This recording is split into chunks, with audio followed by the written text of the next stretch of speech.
আপুনি জানিব যে অসমত ভৱিষ্যতে UDF BJP আৰু AGP ৰ কোয়ালিশন এখনো হ'ব পাৰে আপুনি এটো ইমোশনাল ব্ল্যাকমেইল কৰিছে নো নো কাৰণ কেতিয়াবা হৈছে কি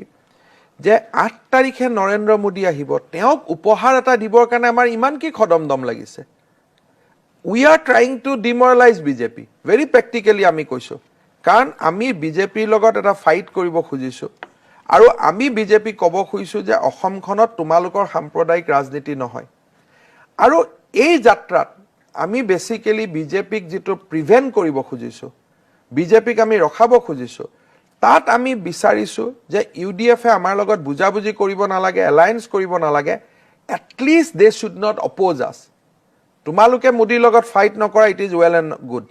কিন্তু আমি যেতিয়া মোদীৰ লগত ফাইট কৰিম at least don't oppose us don't demoralize us ते कोर पर माल तो तब की गोल में तो बुझिए पोना सर एबार हाई लियो बिल्कुल आपने मेरे दिल की बात बताई